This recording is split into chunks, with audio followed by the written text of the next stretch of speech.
Sconto alla rovescia per l'edizione 2025 della Trieste Spring Run, in programma dal 30 aprile al 4 maggio. Organizzata dall'APD Miramar con la collaborazione di Trieste Atletica APS, la coorganizzazione del Comune e il sostegno della Regione, la Trieste Spring Run, 10.000 iscritti lo scorso anno complessivi, ancora una volta si propone come una kermesse sportiva in grado di coinvolgere l'intero territorio. Io ricordo sempre il bello di vedere anche nella parte competitiva, dove in teoria ci sono gli agonisti che quando arrivano da fuori territorio, da fuori città, da fuori regione e passano il cavalcavia di Sistiana e arrivano in costiera, la prima cosa che fanno è fermarsi e fare una foto del nostro bellissimo golfo, e questo ti fa capire che quella cartolina associata al nome Friuli Venezia Giulia, anzi al nostro marchio Io sono Friuli Venezia Giulia, è sicuramente un valore aggiunto per noi. Ha una vetrina meravigliosa città di Trieste, una coorganizzazione con il comune di Trieste che è lieto di abbracciare questo evento sportivo, che non solo è un evento competitivo ma un evento aperto anche alle famiglie,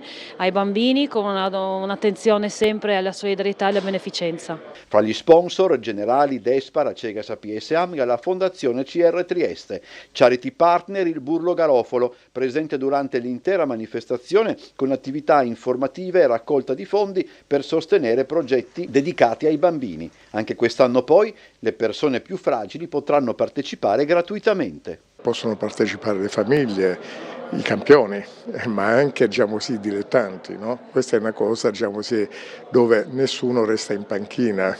La Trieste Spring Young del 30 aprile apre il sipario, un evento dedicato agli alunni delle scuole primarie, arricchito quest'anno dalla presenza in piazza di uno dei dinosauri dell'azienda Zoic, detto di un seminario dedicato all'atletica e di una serie di concerti nelle piazze del centro città. La giornata di domenica 4 maggio resta il momento più atteso. Alle 9:30 parte la Trieste 21K, mezza maratona competitiva da Duino in piazza Unità. In contemporanea la Babisela Family Run, 7 km non competitiva da Miramare. Vengono dalle parti di tutto il mondo, si può dire, no? Dalla Slovenia, dalla Croazia, dal Portogallo, dalla Spagna.